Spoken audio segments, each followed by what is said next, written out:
everybody who has been on this panel has spoken about how the Indian government is complicit in the genocide that Israel is conducting in Gaza. It is our responsibility to show that as people of India, we refuse to be complicit in that, even if our government wishes to continue with what it does. With everybody else, I join my voice in saying that we want these weapons exports to stop immediately. We know that the United States supports Israel with its wealth and its weapons. And India exports what we have in abundance, which is our poverty. So we have 6,000 workers willing to risk their lives in a war zone to replace Palestinian workers who Israel has expelled from Palestine. So we demand the return of these workers who are risking their lives there. It is said by people that the United States could end this genocide with a phone call. But actually, it's not just Palestine that is occupied by Israel, but it looks like the United States is also occupied by Israel because it is so helpless in the face of this massacre. मतलब लोग कहते हैं कि अगर America चाहती है तो एक फोन कॉल में ये जेनोसाइड रोक सकती है, लेकिन ऐसा नहीं है क्योंकि सिर्फ पैलेस्टाइन इजरायली ऑक्यूपेशन में नहीं है, अमेरिका भी इजराइल से ऑक्यूपाइड है. अगर आप देखेंगे तो the universities of America, there are tens of thousands of students who came out in protest against the universities that are little city-states, little empires who are investing in this genocide in Palestine. It's hard to think of a more immoral thing than a university doing that. But students in America can protest about their own government because they are allowed free speech, but they cannot protest about Israel.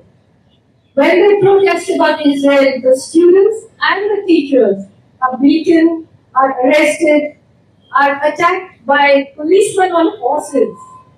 So in America, you can protest about America, but you cannot protest about Israel. So this is what happens when you become complicit in an essentially immoral project. You begin to lose your center. You begin to lose your understanding of what you are doing. And therefore, we have to, as a people, at least show that we do not support that border in Gaza. We do not support our government's support of that.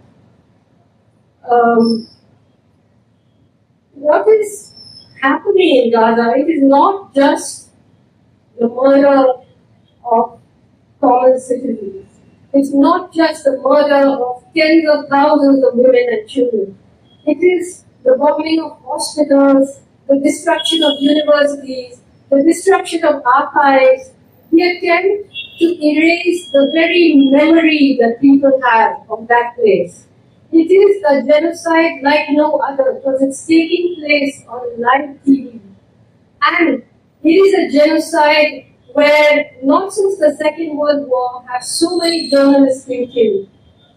160 journalists have been killed because they do not wish the news to be reported.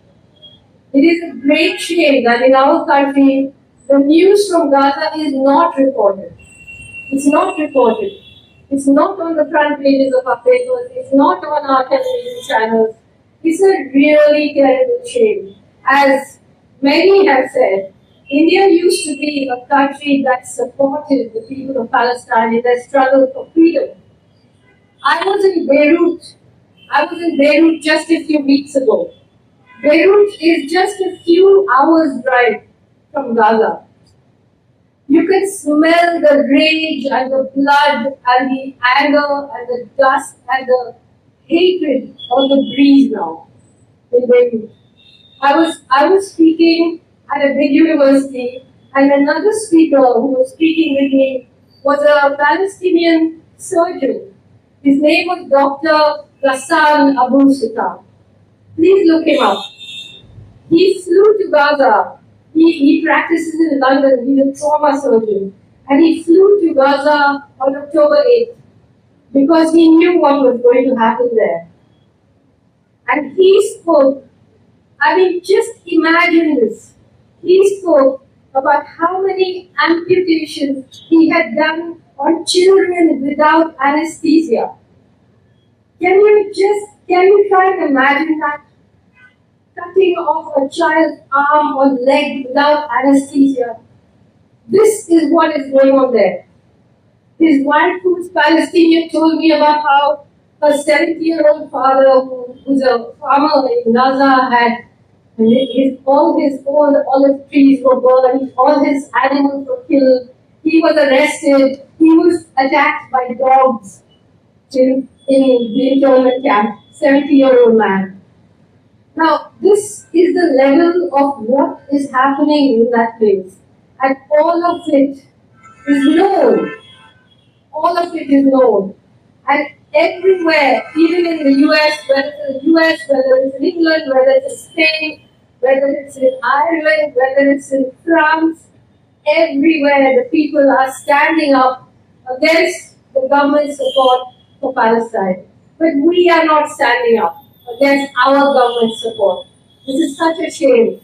I was in Beirut. I went to the refugee camps, the Palestinian refugee camps. From 1948 onwards, there have been refugees in Lebanon. So I met an old Palestinian man there, and he met me with so much love because I was an Indian. And he told me, I have been to India, and the people of India love us. And I didn't know what to say. He said, I traveled all over India, and the poorest people used to collect money for us. So I said, the Indian government doesn't support you now. He said, no, the government doesn't support us, but the people support us. I didn't know what to say. I really didn't know what to say. So I want to reply to him with us all out on the street saying no. When people wave the Palestinian flag, they are arrested here. But on October 8th, how many people put up Israeli flag as their WhatsApp profile? That's not allowed. You can walk down the road with an Israeli flag.